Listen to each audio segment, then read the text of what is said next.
The views and opinions of this broadcast do not reflect the views and opinions of Armed Media, New Productions and its affiliates. Enjoy the show.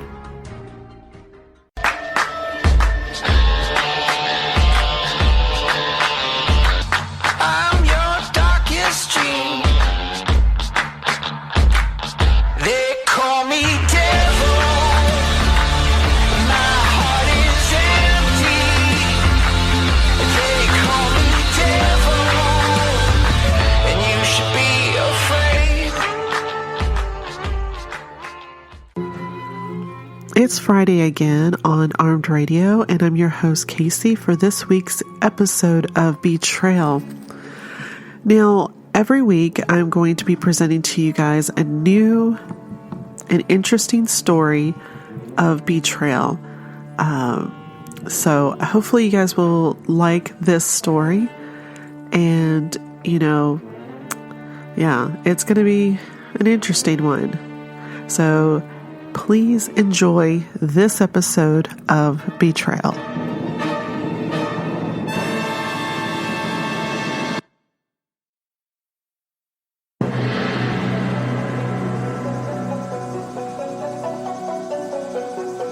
In China's Valley of the Kings, there stands a tall carved stone. It marks the tomb of a woman who rose from lowly concubine to become Emperor of China, the only woman to dare claim that title. But China's female emperor has gone down in history as a controversial and deeply divisive ruler. To have a woman with such power really threatened the establishment. Not only did Wu Zetian rock the boat, in some ways she overturned it. It would have been a very dangerous thing to get in the way of Wu Zetian.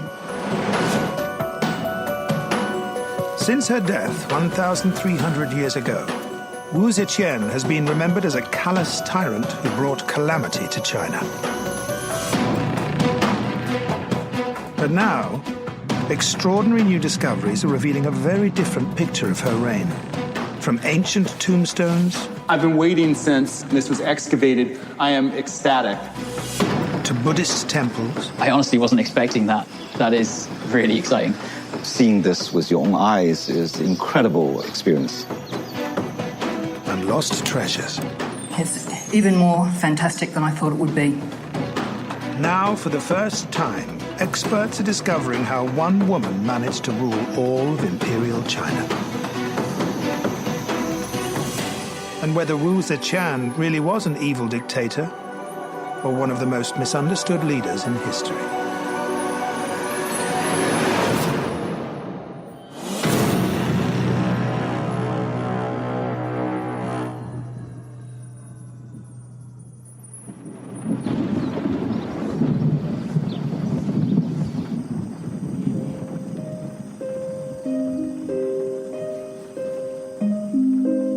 The only female emperor in China's 2,000 years of imperial history was named Wu Zetian, Wu the Celestial.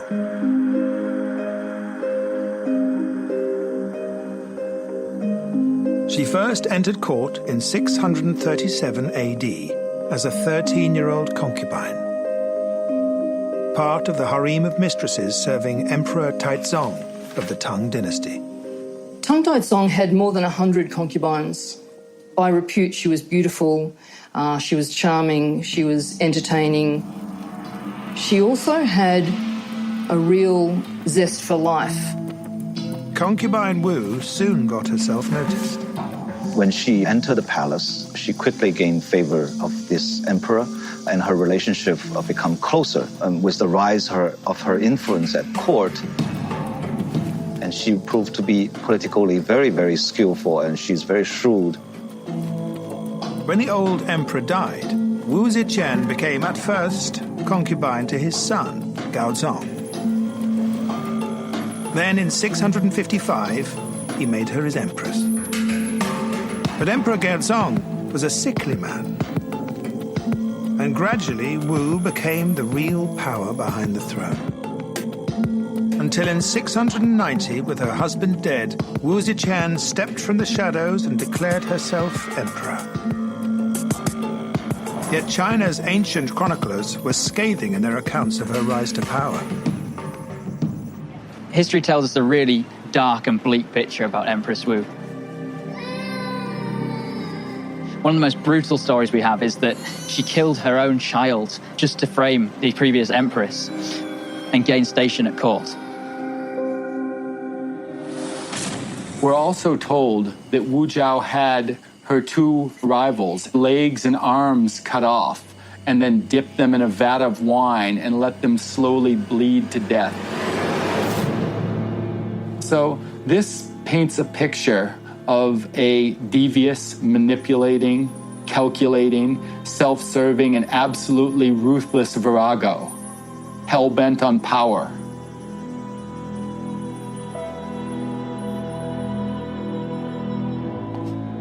Even after she claimed the throne, we're told Wu Ziqian was ruthless in her reign.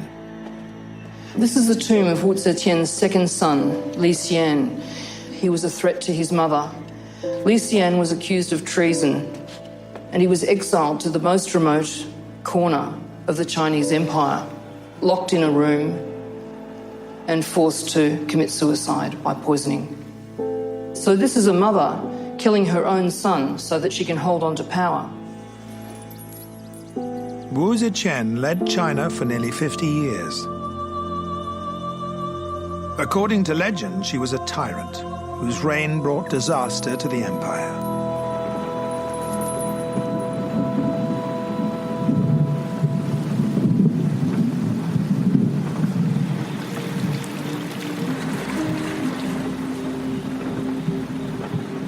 Now, archaeologists are unearthing new evidence that challenges this version of Wu's story.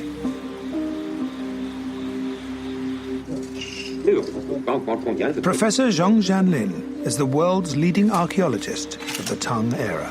唐王朝时期遗留下来的这个历史文献也是非常多的，但是这个我们通过这个考古的这个发现呢，能够更加的丰富，对我们对也是和武则天，特别是提供了很多这个丰富的资料，比如说，这个了解唐代历史的这样一批资料。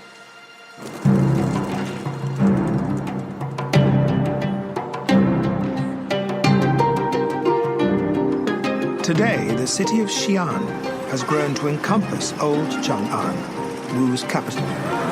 With a population of 12 million, Xi'an is rapidly expanding. It's also home to Professor Zhang's conservation facility.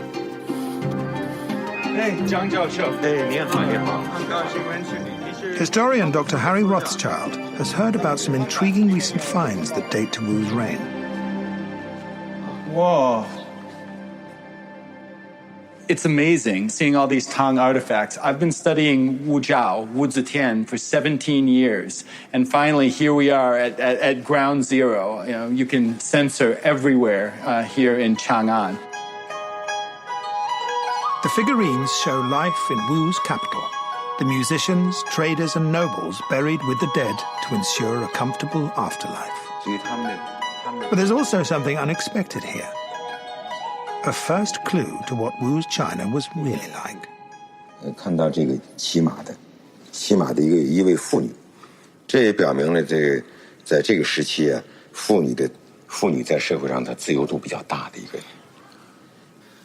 我们可以看看这个唐代的这个侍女，刚才我们看了一段穿女装的，那么我们可以看到这个唐代的妇女还有一种非常流行的时尚，就是穿男人的衣服。因为女子啊，当时在社会中啊，她可以像男子一样，可以随便的出来活动，比如说骑马呀、打猎呀、出去游玩呐，都可以的。武则天的时候啊，这个妇女的地位得到了空前的提高，比以前要高得多，所以他们的这个活动呀和他们的言论啊，自由度更大。出现这样的。 So we're looking at an unprecedented boost for the position of women. You're talking about a female emperor here, after all, and so that translated directly into sort of greater opportunity and greater freedom for women in the late 7th and early 8th century.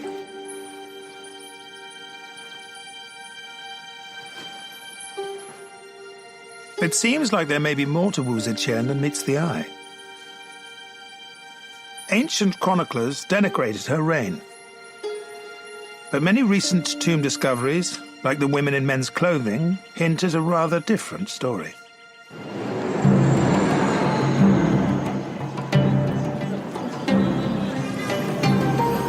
Professor Tonja Eckfeldt is an expert on Tang-era tombs. She's on her way to see one of the most amazing archaeological finds in all Chinese history.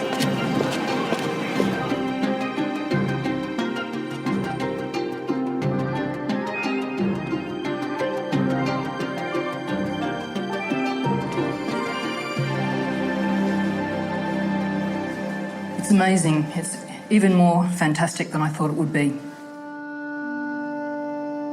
This is the fabled phoenix crown of ancient China.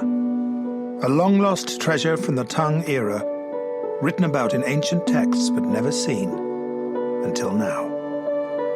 This priceless headdress is held under lock and key and can only be viewed by special appointment. Tonja believes it is a vital clue to the truth about Wu Zetian's China.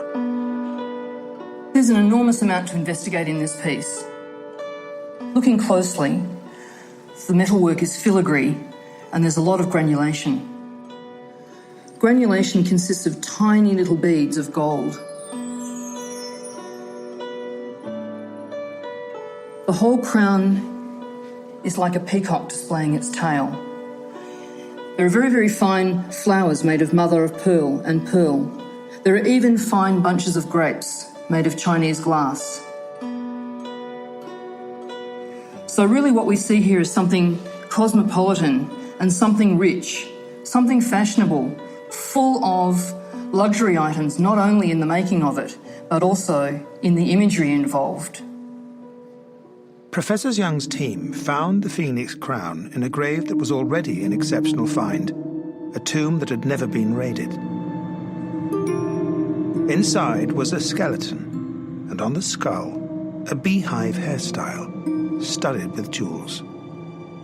The skeleton was of a young woman named Li Chui, a minor descendant of the Tang royal family. For 18 months, the team carefully picked out every single jewel and stone, slowly piecing together the headdress to reveal its true glory. But when they used X-ray chromatography to discover where the different jewels and stones came from, they were in for a surprise. The headdress has carnelian from Uzbekistan, 2,900 miles to the west of Chang'an, garnet from India, 3,000 miles southwest, amber from Iran, 4,000 miles away, and ivory from Sri Lanka, 4,500 miles from Wu's capital. The crown gives us clues about Wu Zetian's society. Life was rich. There was a lot of luxury. It was a real high point in the arts. What we can see here is the embodiment of all of the wealth and all of the treasure that the Tang court could attract.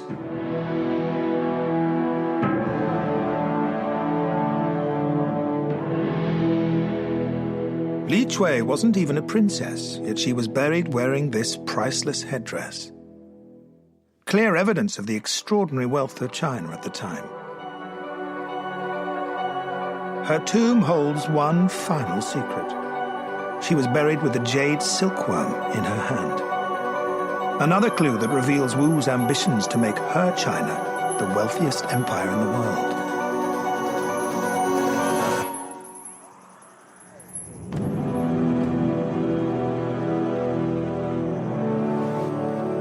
In 7th century China, a woman named Wu Zetian rose from lowly concubine to empress. With her husband, the emperor, sick, she ruled the empire in all but name. Ancient chroniclers dismissed her reign as a time of calamity. but today's experts think the truth may be very different. In a tomb 50 miles northwest of Wu's capital city, Chang'an, Tonya Eckfeld is investigating murals that provide strong evidence of Wu's influence and power. Here we can see a mural of foreign ambassadors coming to court. Ambassadors came from far and wide. In this mural we can see a Mongolian, a Korean, and a tonsured monk, perhaps from Rome or Syria. There's a man from Xinjiang, from Greece, and from Persia. It's interesting because we can see that the ambassadors are in quite subservient positions. Their hands are clasped before them and seem quite in awe of the situation. The mural suggests that Wu Zetian was a respected international leader of her time. I think Wu Zetian was a consummate politician. She saw advantage in the use of diplomacy rather than warfare, and led a society that was quite open to foreigners. Many foreigners at high level beat a path to her door.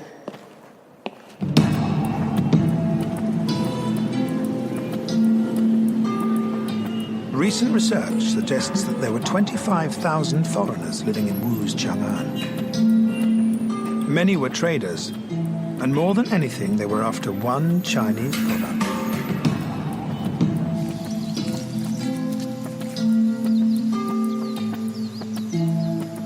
Since the 4th millennium BC, China had produced the finest quality silk. By Wu's era, the demand for Chinese silk had made it as valuable as gold. The ancient trade routes of the Silk Road began in Chang'an, spreading east and west, linking China to other nations. But by the mid-7th century, bandits and robbers threatened to stop trade in its tracks. New discoveries reveal Wu Zetian's masterstroke. She built military outposts far into Central Asia, securing safe passage all along the Silk routes.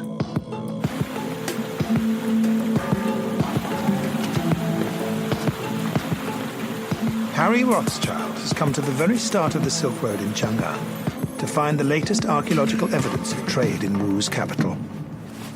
This is incredible. We've been allowed to come right down here into the Western market. We're standing right on the edge of the canal, looking right across into this square where you had all of these stalls arrayed, where rows of ironmongers and butchers and tanners and silversmiths, goldsmiths, calligraphy brush salesmen would be arrayed, where you could find anything under the sun. If you get down closely here, you can see ruts that have been left in the earth from the carts that went over this bridge. You really feel the ambience of the Western market. In Wu Zetian's Chang'an, the east and west markets marked the start of the Silk Road. In the west market, goods from lands to the west of Chang'an were bought and sold.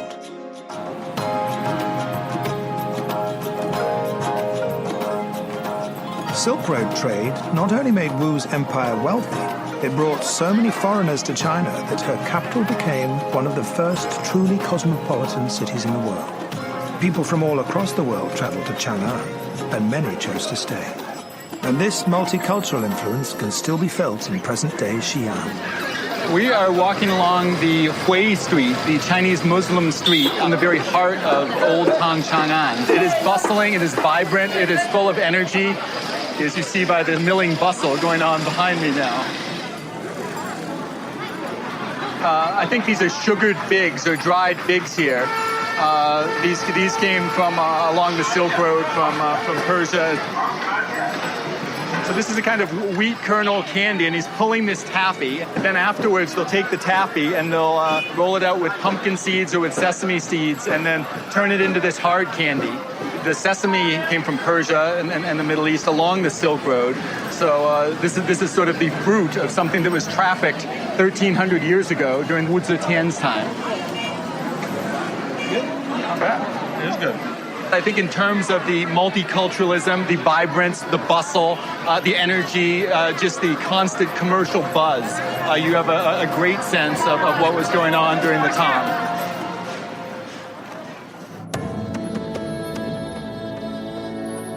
By 662, with her husband the emperor ill, Empress Wu Zetian was in effective control of the whole Chinese empire.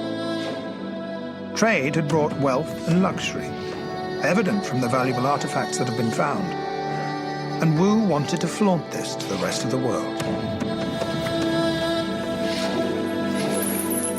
To do this, she planned the expansion of the imperial palace on a scale never seen before. When archaeologists first uncovered the foundations, they were amazed by what they found.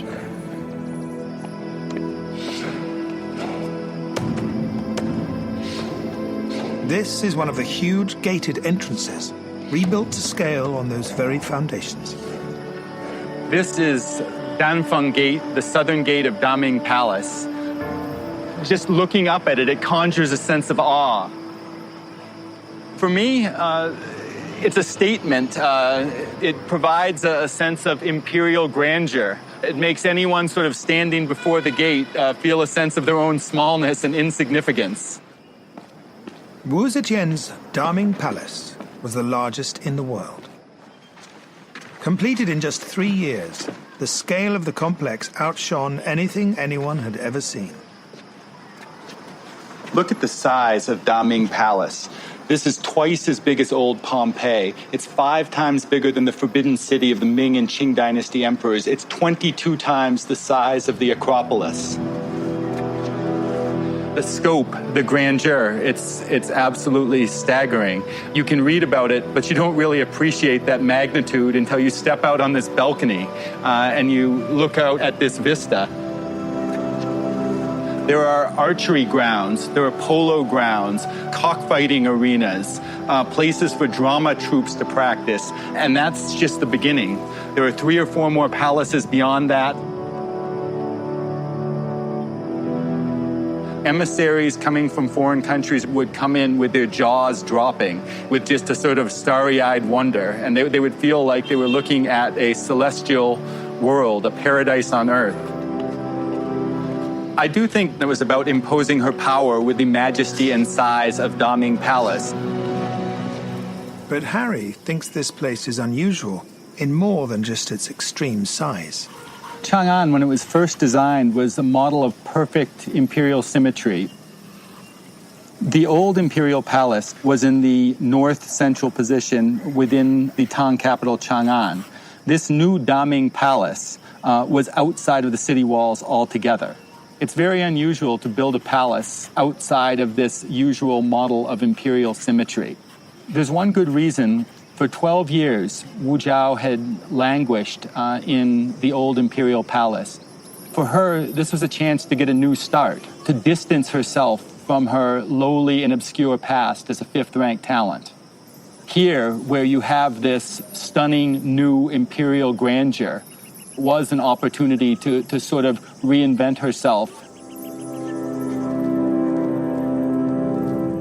It's becoming clear that Wu Zetian made China a global superpower. Contrary to how the legends were written, she was at the center of a web of trade, wealth, and political influence that stretched from Japan to the Mediterranean.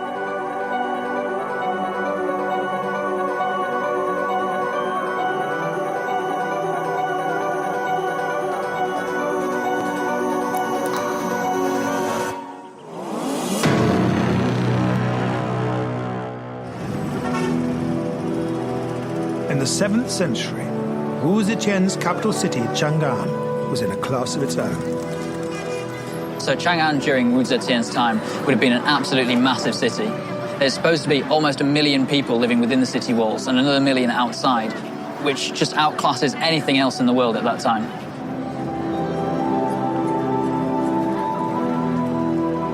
Jonathan Dugdale from Birmingham University thinks he knows one reason for Wu Zetian's remarkable success. She would win the support of the common people through the reinvigorated religion that was sweeping China, Buddhism. But Wu Zetian realized patronizing Buddhism was a great way to please the people. And what better way than building new temples and pagodas? So one of the main ones she built was this one right behind us, the Great Wild Goose Pagoda. The Great Goose Pagoda was originally built in 652. As someone who studied pagodas for a long time, this is particularly awesome. The pagoda was an important temple housing sacred Buddhist writings. But just 50 years after it was built, it was destroyed in an earthquake. Wu, who had been brought up in the Buddhist faith, spending time in a nunnery, decided to rebuild the pagoda, but on a much bigger scale. Jonathan suspects that this new building was a record breaker, and that Wu surpassed herself in her desire to make her mark in her people's faith. And he thinks he can prove it. I would really like to find out how tall this building was when Wu Zetian rebuilt it, because it'd be really interesting if she's decided to build it significantly bigger for a reason. 1, 2, 3, 4, 5. But first, he has a problem to solve. 9, 10, 11. Wu Zetian's pagoda was partially damaged by a second earthquake. 42, 43, 44, 45, 46. The top 3 floors toppled. 49, 50. So Jonathan has to work out how high her structure would have been with the missing floors. 58. Onwards and upwards. 1, 2. Okay, so that's 40 steps to that one. And that puts us on the 4th floor now. 35, 36, 37, 38. 1, 2, 3. He's found a pattern in the number of steps. The previous floors, we've gone from 43 to 40 to 38 to 37. So if the next floor is either 37 or 36, we can make an accurate calculation. 34, 35, 36, 37. This is good. We're still decreasing, so this is good. We might be able to do something. Last one. 31, 32. Let's do the maths, people. 99. By working out the pattern and height of the steps per story, 166. Jonathan calculates with the missing 3 floors, the true height of Wu's pagoda was close to a staggering 300 feet high. Which would have made it not only the tallest brick pagoda in Asia, but possibly one of the tallest buildings in the world at that time.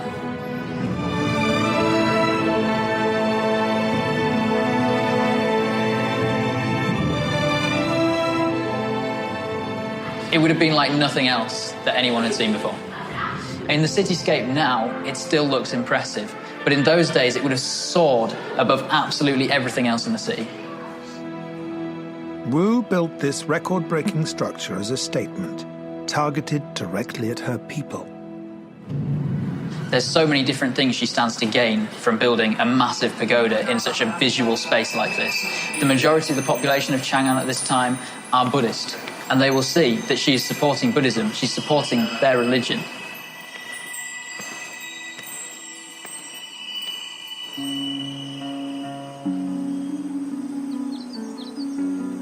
Wu Zetian ordered the building of new Buddhist temples in every town in her empire, creating allies among the common people of China.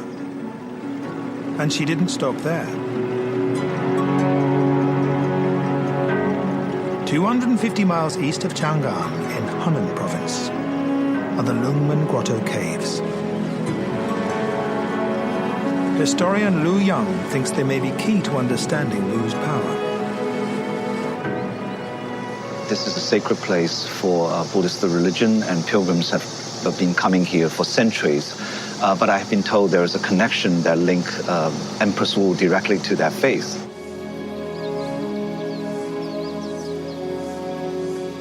Members of the elite paid vast sums to carve small caves into this sacred hillside. There are over 1,400, housing over 100,000 Buddha figures. The smallest is just an inch tall. The biggest is an imposing 57 feet high, commissioned by Wu Zetian herself, and it has a story to tell.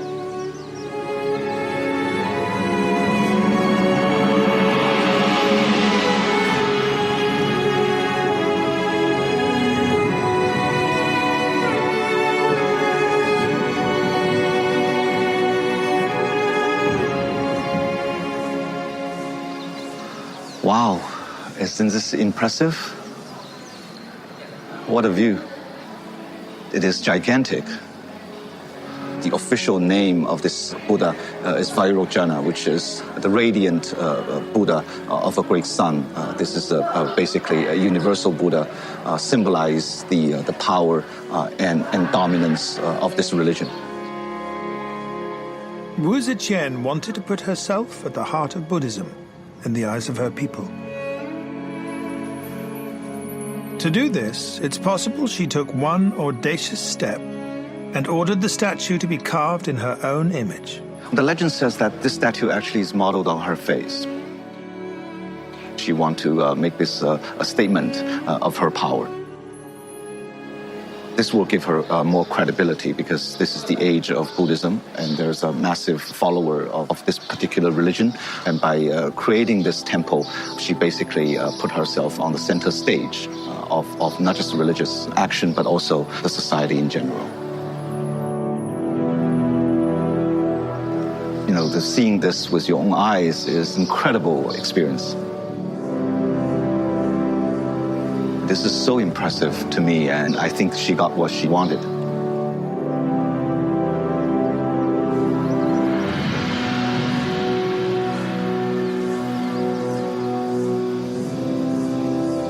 The Lungmen Grottos and the Great Goose Pagoda suggest that Wu Zetian was a skillful tactician who knew how to use religion to promote her own status and keep her empire happy. And upriver from the giant Buddha, a series of very recent archaeological discoveries reveal another of the secrets of her success. Wow, this is spectacular.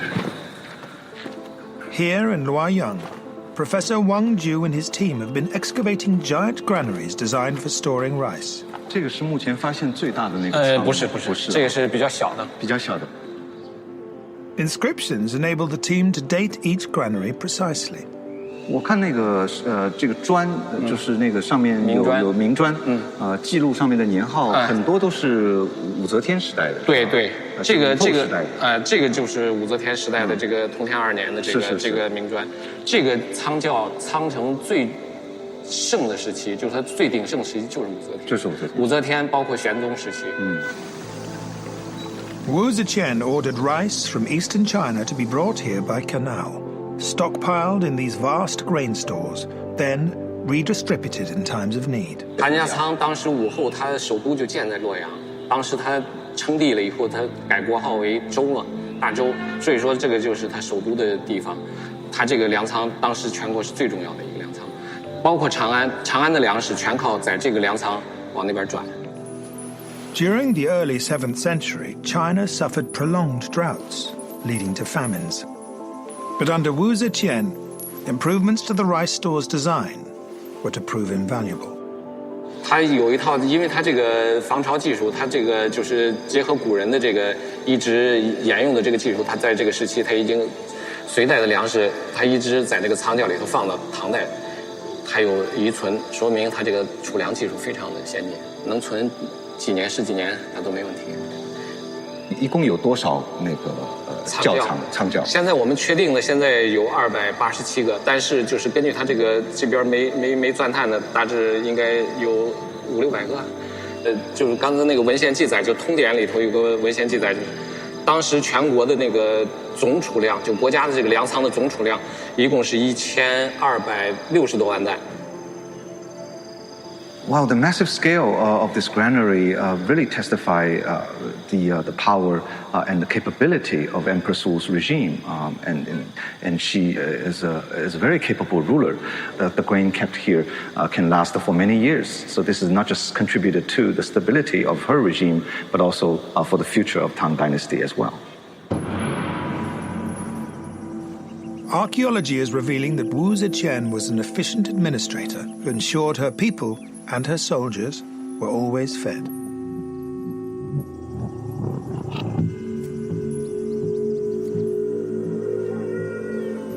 But despite her successes, as a woman, she could never rely on the support of the aristocratic establishment. She needed allies. So, in a radical break with tradition, Wu allowed commoners to join in the administration of her government.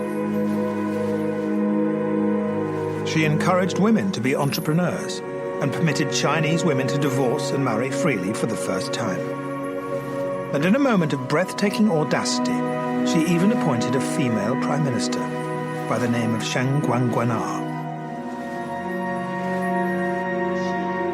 Harry has been told of evidence Professor Zhang's team have found in recent excavations of the Prime Minister's tomb, suggesting her life had a controversial final chapter.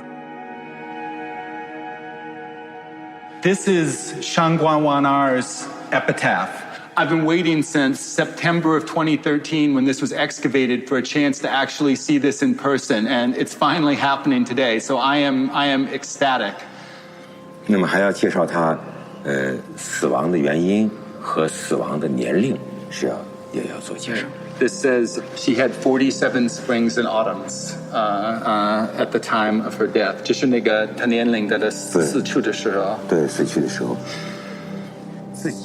But when Zhang's team found the Prime Minister's tomb, it had been purposely destroyed. And this destruction is key to understanding why the bleak picture of Wu Zetian has been passed on through the centuries. 因为他过去他这个墓啊是用砖来做的墓室，可是我们发掘下去以后，这个砖全部被拆掉了。 This was thorough, kind of malicious and intentional destruction that had been done to the tomb. 从我们现在看的情况，它原来它这个墓室里边应该它是有棺床，就是用砖铺起来一个放棺材的那个棺床，应该可能有这样的东西。再一个呢，墓室里边可能当时是有壁画的，但是这个墓室全部被破坏了，我们现在什么都看不到了，只保存下来现在这个墓志。 Shang Guangguanar's tomb had been dismantled by order of Emperor Shuizun, Wu Zetian's successor. Harry believes there is a direct link between this destruction and the chronicles that tell of Wu's evil and incompetence. Now that I know that Shang Guangguanar's grave was dismantled, this is part of an intentional process, an intentional destruction of vestiges of female power during the late 7th and early 8th century. The Confucian patriarchy striking back and reestablishing normative power.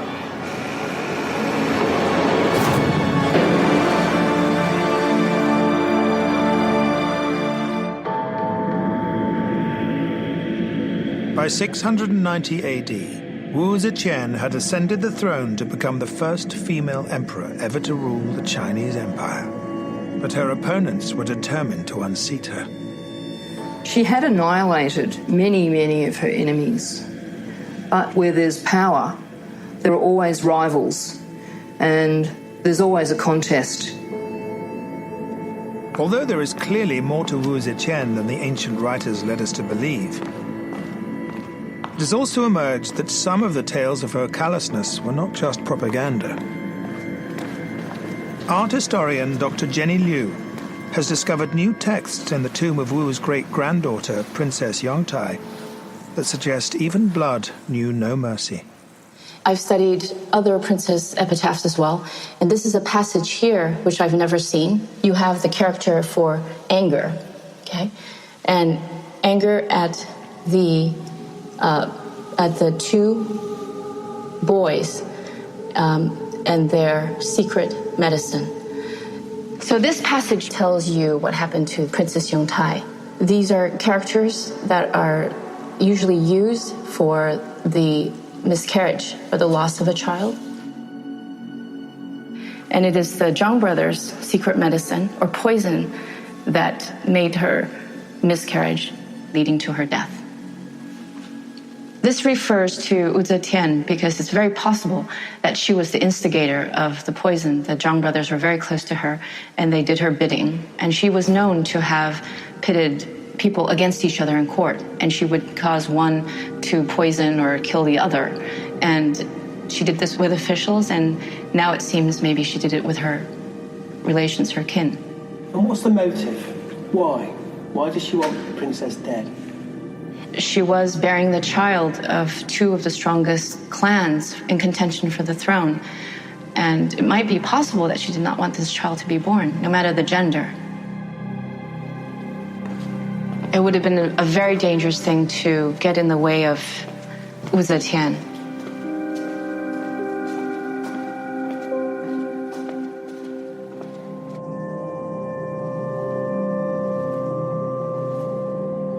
As Emperor of China, Wu Zetian had successfully fought off all rivals to hold on to power. But the fight had been bloody. Wu Zetian became incredibly ruthless. She had hundreds of members of the ruling family executed. The violence and reign of terror, you could say, was extreme. But she was not without a conscience.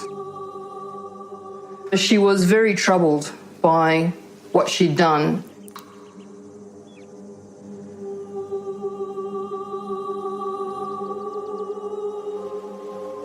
With her mind turning towards her afterlife, Wu wanted forgiveness of her sins. She wrote a confession and had it engraved onto a golden tablet, and had that tablet taken to a holy place to perform a sacred ritual.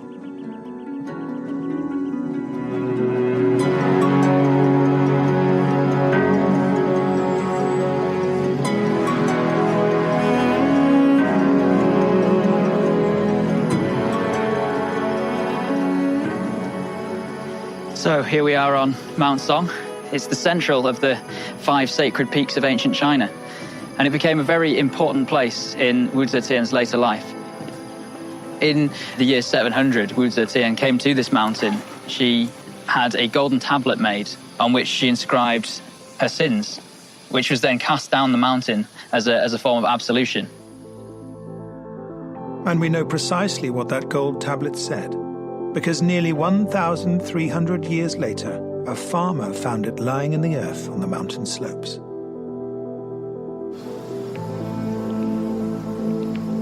Its inscription was short, but its message profound.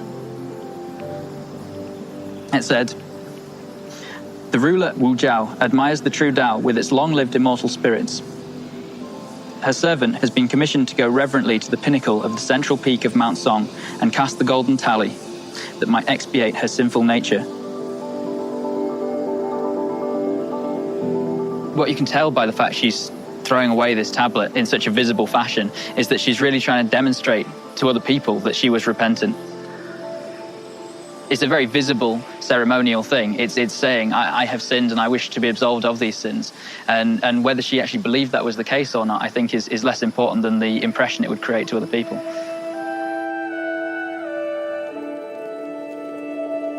The end of Wu Zetian's reign would become fraught with scheming and rebellion among the male nobility at her court. The higher she goes, she becomes a tall poppy, she becomes a bigger target.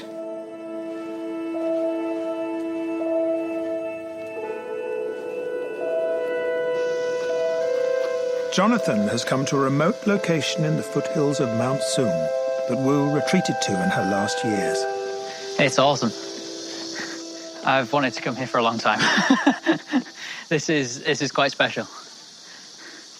Well, this is the Songyue Pagoda. It's important in Wu Zetian's life because she used to come here to worship.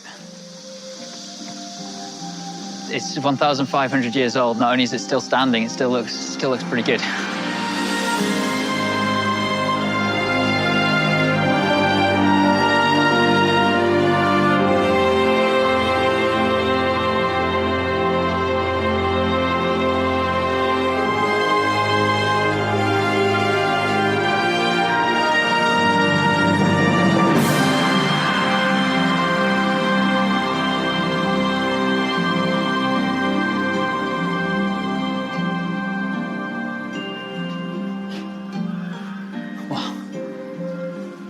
So, Wu Zetian would have come probably into this very building, because this is the original structure from 1,500 years ago. I've never seen anything like this before. This is a phenomenal building. You can feel why Wu Zetian would want to come here.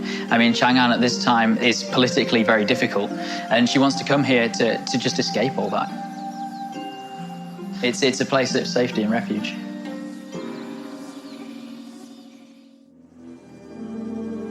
Throughout her life, Wu Zetian had shattered Confucian tradition, rising from a lowly concubine to become the only female emperor of China.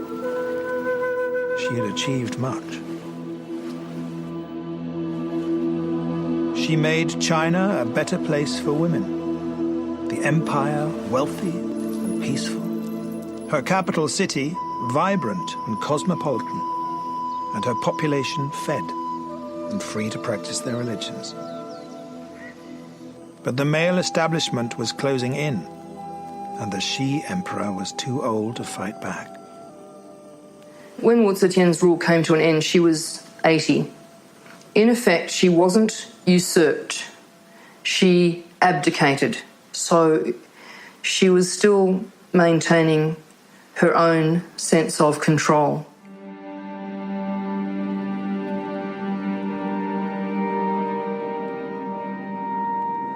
She lived for a few more months, and she went quietly. Her time had come. Emperor Wu Zetian died in 705. This is Changling, the Tang Dynasty Mausoleum Complex, her final resting place. She's buried in a secret chamber deep inside the mountain alongside the emperor she succeeded, her husband, Gao Zong. We're on the spiritual path, walking toward Wu Zetian's tomb. It's impressive, it's daunting, it's powerful. The area that it covers is almost the same as the Daming Palace, so it's a huge area. The path to Wu Zetian's tomb is protected by imperial bodyguards and sculptures to ward off evil spirits. Beside the gateway entrance are two sets of foreign emissaries lined up to pay homage.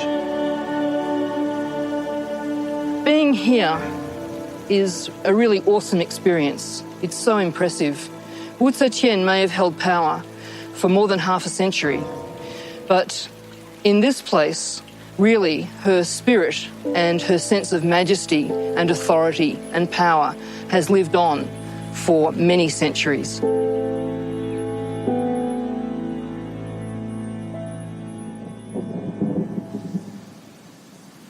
Standing alone at Changling is the carved stele honoring Wu Zetian's resting place. By her decree, it was left blank, inviting historians to write of her achievements. And they did so, distorting her story for centuries. But having discovered more about her life, what would today's experts now carve upon the stone? I would write something along the lines of, she was a woman who did what she had to stay in power. She was a great leader. She had a lot of political acumen. But most of all, I'd say she was the woman that proved that in a man's world, you didn't need a man to lead it. The one word that I would put is just maverick, because of the way that she went about gaining power.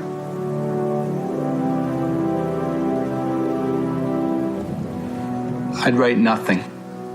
For her entire idiosyncratic, unprecedented political career defied labels, and for 1,300 years she's defied historical verdict. I think that the blankness of the stele is a perfect monument.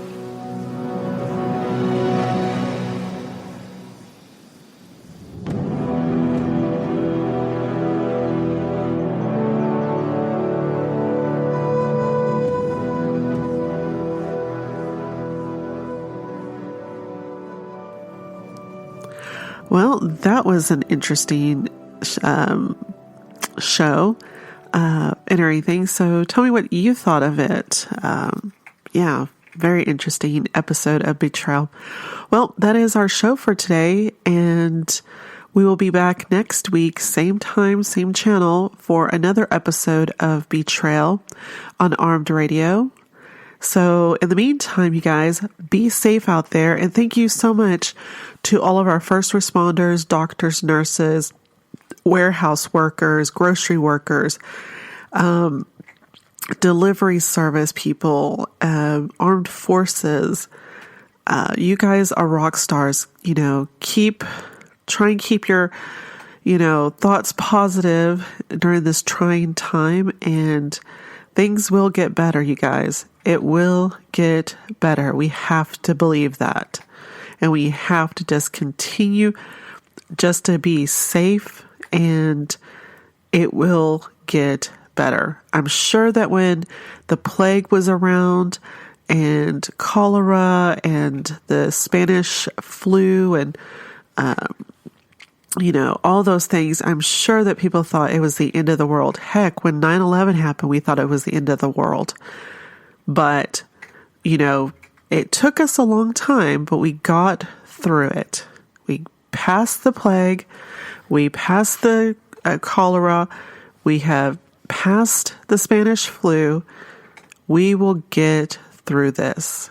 We just have to keep our heads on straight and thinking positive thoughts and being helpful and staying at home and just, sucking it up. I mean, people in World War I and World War II had it so much more difficult than what we have. We've at least got the internet. We've got television. They did not. And, they sometimes didn't have power. We've got power, you guys. We've got grocery stores where they sometimes had to go hunting for their food. But we've got a lot of things to be very grateful for. So don't stress out. If you feel like, you need to talk to a counseling service, there are online counseling services available. Also, there are hotlines available.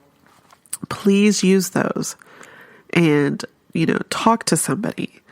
So, and always, there's always 911 if you have to, but we're going to get through this. We just got to keep a positive outlook and just, wash our hands, stay away from people, and keep positive. And that is it. So until next time, be safe out there. Bye-bye now.